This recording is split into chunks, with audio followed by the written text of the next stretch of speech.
नमस्कार विद्यार्थी मित्रमैत्रिणींनो. आता आपण ज्या विषयावरची चर्चा करणार आहोत ते आहे सत्य आणि सत्याची तपासणी करणे. सत्याचा शोध घेण्यासाठी आणखीन एक गरज म्हणजे प्रथम आपण आपले पूर्वग्रह, आपल्या स्वार्थी आवडीनिवडी आणि आपल्या स्वतःच्या नगण्य विश्वासांचा त्याग केला पाहिजे. आपण खुल्या आणि ग्रहणशील मनाने सत्याकडे बघणे आवश्यक आहे. जर आपला प्याला स्वतःनेच भरलेला असेल तर त्या जीवनाच्या पाण्याला जागाच राहणार नाही. उदाहरणार्थ, जर आपल्याला वाटत असेल की आपण बरोबर आहोत आणि बाकीचे सर्वजण चुकीचे आहेत, तर आपण कधीही इतरांकडे असलेले सत्याचे अन्य पैलू जाणू शकणार नाही व इतरांशी एकरूप होऊ शकणार नाही. आपल्या आवडीनिवडी आणि नापसंतीपासून मुक्तता म्हणजे आपण प्रकाशप्रेमी असले पाहिजे व प्रकाश कोणत्या स्रोतातून येत असतो ते मात्र महत्वाचे नसते. आणि आपण गुलाब प्रेमी असले पाहिजे, मग तो गुलाब कोणत्या मातीत वाढतोय ते महत्वाचे नाही. सत्य कोणाही कडून आले तरी आपण त्याचा शोध घेणारे असले पाहिजे. कंदिलाशी जुळणे म्हणजे प्रकाशावर प्रेम करणे असा त्याचा अर्थ होत नाही. जमिनीशी लगाव असणे योग्य नाही, पण मातीतून उगवणाऱ्या गुलाबाच्या सौंदर्याचे कौतुक करणे हे महत्वाचे आहे. सत्याचा शब्द, मग जीभ कोणाची आहे किंवा कोणत्या पुस्तकात ते सादर केले आहे ही गोष्ट महत्वाची नाही, त्याचा स्वीकार झाला पाहिजे. अन्यथा आपल्या स्वतःच्या आवडीनिवडींची आसक्ती आणि काही लोकांबद्दलचे पूर्वग्रह आपल्याला अज्ञानात ठेवू शकतात. सत्याचा शोध घेण्यासाठी आपल्यामध्ये कोणते गुण आणि अभिवृत्ती असणे आवश्यक आहे ह्याच्यावर विचार करणं महत्वाचं आहे आणि ते वरील परिच्छेदात दिलेले आहे. असे गुण आणि अभिवृत्तीच केवळ आपल्याला सर्व विविध पार्श्वभूमीच्या लोकांसोबत एकत्रित आणू शकतात. आम्ही पुन्हा एकदा हे गुण सांगू इच्छितो, ते म्हणजे खुले मन, उत्साह, संयम, चिकाटी आणि त्याग. पण त्यांची गरज का आहे त्यासाठी आपण काही मुद्दे बघूयात आता. खुले मन, कारण मन खुले नसेल, बंद असेल तर कोणत्याही नवीन ज्ञानाला प्रवेश करू देणार नाही. फक्त माझे दृष्टिकोन बरोबर आहेत आणि बाकीचे सर्व चुकीचे आहेत असा जर समज असेल तर मी इतरांनी मांडलेल्या कल्पनांबद्दल खुल्या मनाने कसा विचार करू शकतो आणि त्यांचा दृष्टिकोन मला कसा समजेल. उत्साह, कारण उत्साह आंतरिक प्रेरणा असते. जोपर्यंत आपण सत्याकडे पोहोचत नाही आणि आपण सर्व एक आहोत याचा स्वीकार करत नाही, तोपर्यंत आपला तपास सुरू ठेवण्यासाठी हा उत्साह उत्कट प्रेरणा पुरवत राहतो. धीर धरणे, कारण सत्य नेहमीच सहजपणे सापडते असे नाही आणि सत्यापर्यंत पोहोचण्यासाठी खूप शोधाशोध करावी लागू शकते. उदाहरणार्थ, गांधीजी नव्हते का संयमाचे सार? वर्षानुवर्षे सत्याचा प्रयोग करत त्यांनी शेवटपर्यंत सत्याचा शोध घेतला.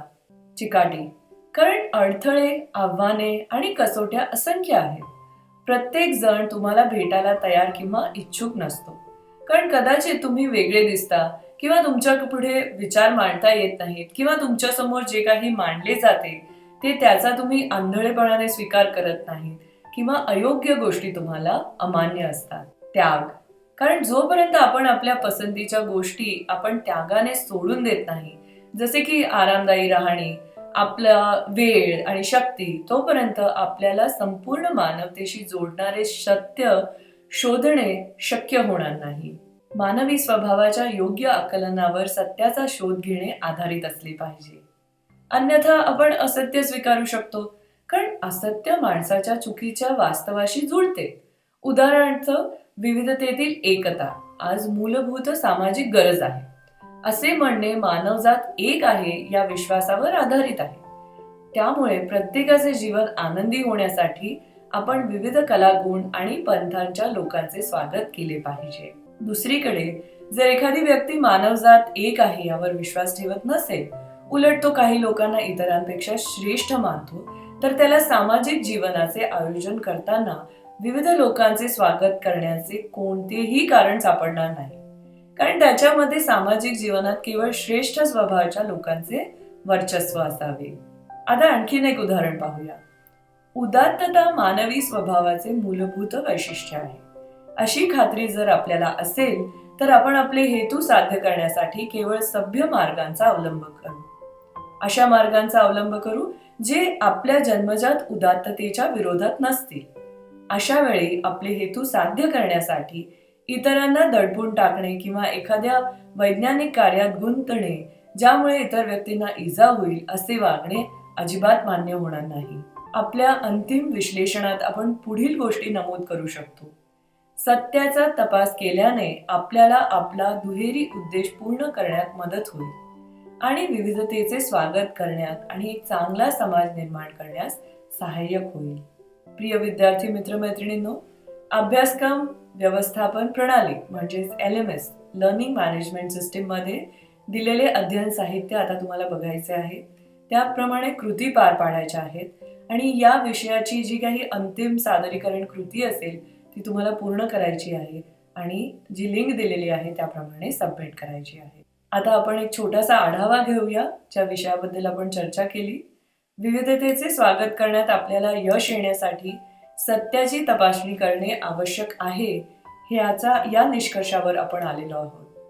कोणते सत्य आपण शोधले पाहिजे त्यावरही आपण चर्चा केलेली आहे. सत्याचा शोध घेण्यासाठी आपल्यासमोर कोणती साधने उपलब्ध आहेत यावर आपण चर्चा केली आणि कोणत्या अभिवृत्ती आणि गुणांची आवश्यकता असते हेही आपण समजून घेतलेलं आहे. धन्यवाद.